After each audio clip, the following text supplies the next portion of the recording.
Bom dia, mais um dia de leitura do livro Ordens do Amor de Bert Hellinger.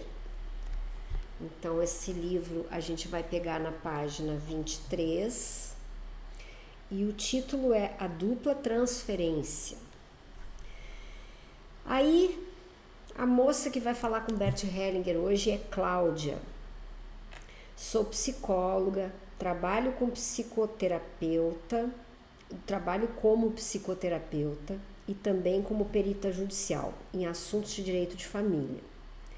Dou também cursos para pessoas que perderam sua habilitação para dirigir e precisam passar por um treinamento psicológico. Quanto ao estado civil, sou divorciada.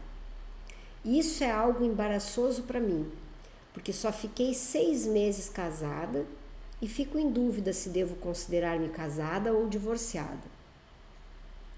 Hellinger diz para ela: você já foi casada e esse fato não pode ser anulado. Tem filhos? Perguntou. Não, não tem. Por que vocês se separaram? Porque estava terrível. Tivemos pouco tempo para nos conhecer. Decidimos nos casar rapidamente e então achei tudo terrível. A gente nunca pode esquecer que namoro é processo seletivo. Então é impreterível que as pessoas passem mais tempo nesse estado de namoro para ir se conhecendo, né? Vendo as visões em comum, os interesses, os valores. É tão importante esse período. Hellinger diz: você achou terrível e ele também? Cláudia diz: eu me esforcei por tornar a situação terrível também para ele. Hellinger: quem foi a mulher raivosa no seu sistema familiar que você imitou? Minha mãe, disse Cláudia, seguramente. Hellinger: vamos procurar mais alguém. A pergunta é a seguinte: que mulher em seu sistema de origem tinha motivos para ficar com raiva de um homem? Quando acontece algo como você contou, a dinâmica que atua no fundo é a dupla transferência. É sobre isso que ele vai explicar, né? A dupla transferência. Vamos ver como é que é essa dinâmica. Vou dar-lhe um exemplo. Num seminário onde Girina Precope fazia demonstração da terapia do abraço, ela pediu a um casal que se abraçasse firmemente. De repente, a expressão da mulher mudou e ela ficou furiosa com o marido, sem que houvesse motivo para isso. Então eu disse a Girina: veja como mudou a expressão dela. Por aí você pode reconhecer com quem ela está identificada. Com efeito, ela havia assumido de repente a expressão de uma velha de 80 anos, embora não tivesse mais de uns 35. Então eu disse à mulher: repare em sua própria expressão. Quem é que tinha uma cara assim? Minha avó, respondeu ela. O que aconteceu com ela? Perguntei. Ela respondeu: minha avó tinha um restaurante e meu avô várias vezes arrastou-a pelos cabelos no chão diante dos fregueses. E ela aguentou isso. Que coisa doida isso, né? Veio novamente essa questão para ser vista dentro do sistema. Você pode imaginar como realmente se sentiu a avó?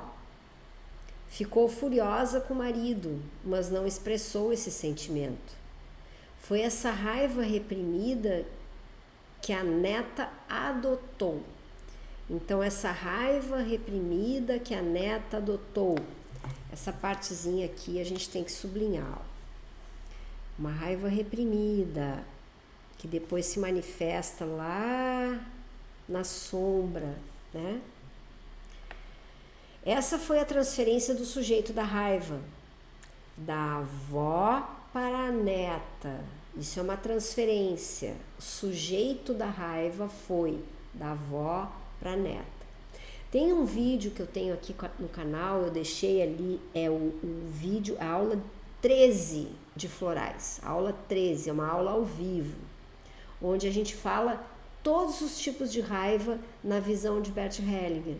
Então, se vocês estão aqui presenciando essa parte desse livro e querem entender um pouquinho mais sobre a raiva, vai lá naquele vídeo, aula 13, ao vivo, onde a gente fala sobre florais, e aí a gente fala todos os tipos de raiva na visão de Bert Hellinger. Então, essa foi a transferência no objeto da raiva, do avô para o marido. Isso era menos arriscado da dupla transferência. Não. Isso era menos arriscado para a neta, porque seu marido a amava e tolerava isso. O que era arriscado, né? A avó, na época, não teve força de tomar uma atitude, mas nesse momento do tempo, onde as pessoas têm um pouquinho mais de discernimento, era menos arriscado que viesse para o sistema para ser resolvido, né? Essa é a dinâmica da dupla transferência, mas ninguém está consciente dela.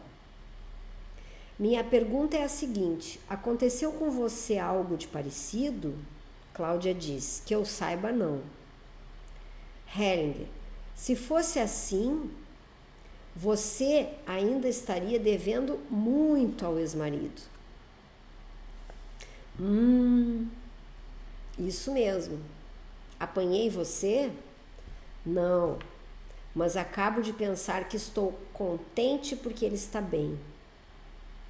Hellinger: isso acontece quando alguém se sente culpado, mas só na continuação do trabalho poderemos verificar o certo de minha suposição. Por enquanto é só uma hipótese. Nessa partezinha, se vocês forem lá no vídeo da aula 13, vocês vão entender que muitas vezes a raiva que a gente tem do outro é porque nós fazemos algo para o outro e nos sentimos culpados. E aí vem uma raiva por trás disso. Então, vem uma raiva por manifestação, né? Vem uma raiva por manifestação da culpa. Então, aconselho vocês que queiram entender um pouquinho mais sobre a raiva, e essa é uma matéria muito importante de ser entendida em profundidade, olhem lá esse vídeo, aula 13 de florais ao vivo, nos vídeos ao vivo, tá? Não esqueçam, antes de sair daqui, deixar o like para contribuir para o canal. A lei da troca também ela é muito importante. E aguardo vocês na próxima sexta-feira.